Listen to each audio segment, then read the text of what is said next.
Good day, folks. This is Greg Judy at Green Pastures Farm. Today, Ben and Isaac and I are making an evening move onto a fresh stockpile. And this is January 15th. The month is half over. Look at that cow. Kentucky 31 fescue. That's probably 80% of what's in here. There is some clover and then just some forbs and dry oak leaves. And man, these cattle, when they saw we opened that gate, we fed them hay this morning and made them kind of just clean up some more hay we've got. And they saw that gate come open. It was a stampede. They were running. The whole mob was running. It's like, oh my gosh, we get beautiful grass tonight. So this is a ridge, what we call a ridge paddock, coming out of the bottom.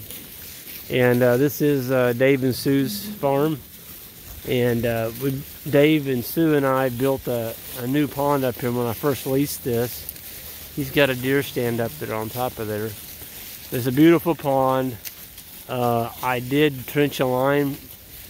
I put a pipe in the bottom of it, and that line goes all the way down this valley. You see that blue tank down there? That's the water. So that one tank is feeding this whole farm. So we kind of do, you know, you start at the tank and you just start working your strip grazing away from the tank.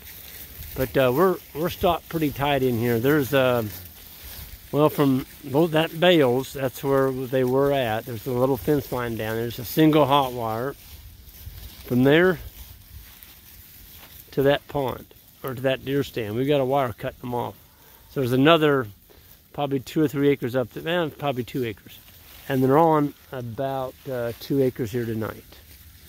But when I say on, look at what they're eating.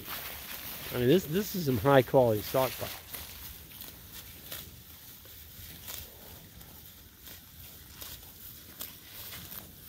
These cattle are just doing 100. So it's supposed to rain tonight some more. We got a little bit of sleet and rain coming over here. Anytime we do that, we always try and park the mineral feeder next to a fence line under some trees. You don't want to put that mineral feeder out in the middle of your paddock, not when it's raining. You put this many head on it and they will trample it and they'll leave you a bare spot. But it seems like you put it next to a fence, it doesn't hurt as bad to see a little bit of dirt there, but you don't want to put it right up in the center of your paddock. And if it's raining hard, I don't even give them the mineral. I won't move it. Don't put it in the paddock. Leave it out. They can go without mineral for a day or two, especially when it's real soupy wet. Don't let them destroy your paddock just putting the mineral feeder out there. But man, this is just a beautiful evening. I mean, it's kind of chilly out here to get in out of the wind, but we're out of the wind right now. Coming over here, we had a 1.5 mile drive to get back here with that ATV. It was kind of cold. Of course, we dress for it. You know, you got to dress for it or you'll freeze to death. Well, look at this little heifer. Isn't she a beaut? Got a really nice winter hair coat. She's just fat as a pig. Good looking heifer. Big old gut on her. That's what you like. You like to have a lot of gut on your cattle, just like this cow. Think she can hold some grass? Folks, that's what you got to have to make money on grass.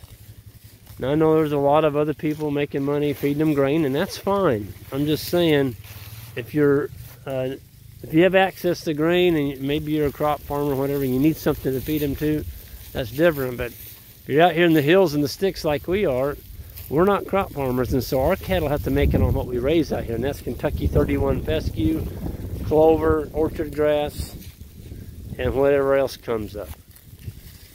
And when you can raise heifers like that one walking away right there on just solely grass, there's a pretty good living out here.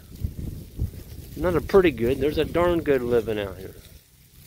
I get tickled though, you read these some of these mainstream beef magazines, they're like, oh, you all should feel good, you're making $50 a head this year. $50 a head. In other words, you kept a cow for a year, you got a calf out of her, raised the calf up, and you got $50. Well, if you're trying to live on that and your kids go to maybe college, or maybe they need some money, or you got expenditures that come up, how are you going to make a living? You got to raise a bunch of them. If you got, you need $50,000 a year and you're only making $50 a head net profit, you got to raise 1,000 head. That's nuts.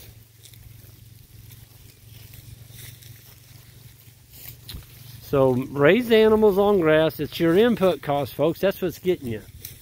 When you get grass on them, there's not really that much cost on it. But when you're out here buying grain to feed these animals just to keep them alive and get a calf out of them, you're not going to make any money. I shouldn't say any. You're not going to make as much. These are herbivores. That's what these things are designed to do, is eat that grass. You and I can't eat that grass, but they can. And they can look like that on grass. You and I'd starve to death. So how do you get a cow that size right there? She's about 1,000 pounds. I'll tell you how you do it. I'll tell you exactly how you do it. Got to find the right animal here. Well, here's another one. Look at the gut capacity on that cow. I mean, my gosh, she's as wide as she is tall. Look at that. How do you get barrel-chested cattle like that? I mean, gut. Look at the gut. You got to use the right bulls. You got to use the right bulls.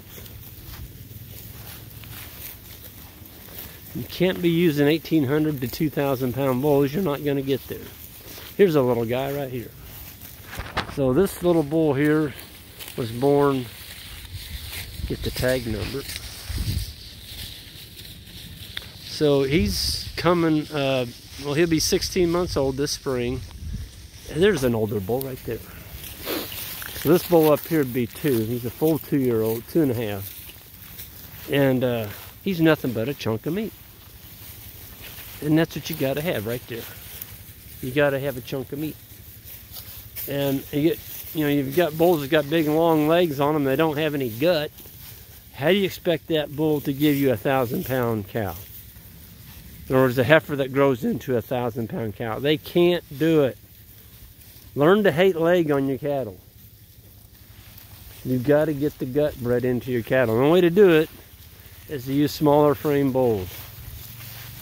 Or go buy them. Go buy cows that are already that size, which, good luck. They're not out there. They're hard. If they are out there, they're just darn hard to find.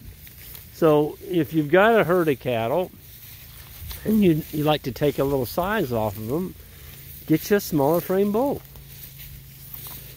Get you a smaller frame bull. Something like that.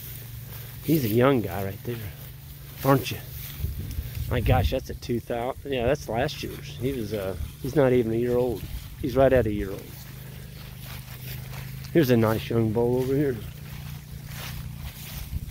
I can tell you this, if you can get your cow size to where those animals can stay looking like that on grass and breed cows, you're going to be in the captain's chair. You're going to be in the driver's seat. So if you've got cows and they're already adapted to your farm, but you don't like the size of them, they're a little bit too big, go ahead and keep those cows, but just get a smaller frame bull. And then keep the heifers out of them. You want to keep the best heifers. And sell the ones that don't work and go from there. Speaking of heifers, we're going to have a bunch of them ready in, the first batch will be ready to sell in June. We've got another batch going in July, August. And these are 3/4 South Pole heifers. 3/4 South Pole heifers. And so they would be just yearlings. They're not going to be ready to breed. But I'm going to have a little blip on I haven't even put it on our website yet, but I'll have a little bit more information about them. And we're also going to have about 100 steers. These would be yearling steers. So if you want more information on that, watch my website. I'm going to be posting it on there in the next couple days. And they're going to go pretty quick, but they're 3/4 South Pole. They are Hereford, Barzona, and Red Angus. They do not have the Centipole in them. And these are a friend of mine, cooperative herd up in North Missouri, and they're good cattle. Good cattle. You put a South Pole bull on those heifers, and man, you're going to be there. You're going to be there. Or a slick-hided, whatever. I don't know any other animals around here that work any better in Missouri than South Pole, or I'd have them here in my herd, I can tell you that. You got to have heat resistance here in mid-Missouri. It gets hot here. And if you don't have heat resistance, that slick hide also helps you on your fly resistance. The slicker and oily the surface of the hide, the better they do in the wintertime, in the summertime, resisting flies. Boy, here's a dandy. This is a dandy bull right here. Man, he looks good. I like a bull like that. He's just got a good hair coat on him.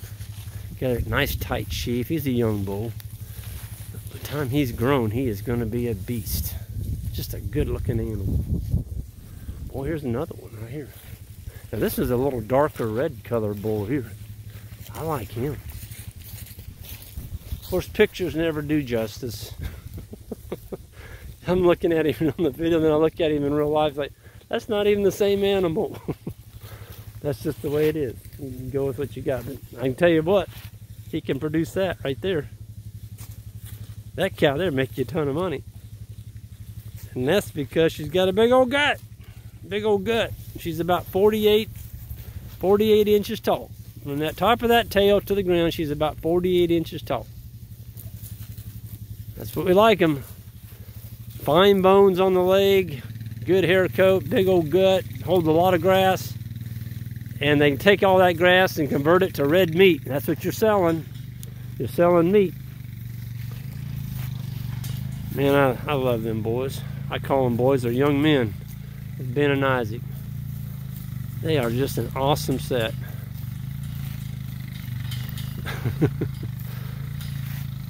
They work so good together.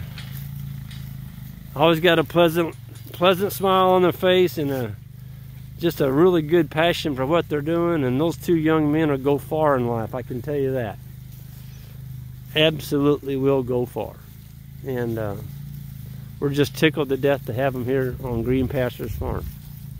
But with that, I'm going to go ahead and sign off, and watch that website for those heifers. The steers are going to be ready in June. Some of those will be, and I think there's another set of steers going to be ready around August. About 50 in each batch. So anyway, I'll be having that on my website, and the dates that they were born and about when they need to be turned to bow into and all that.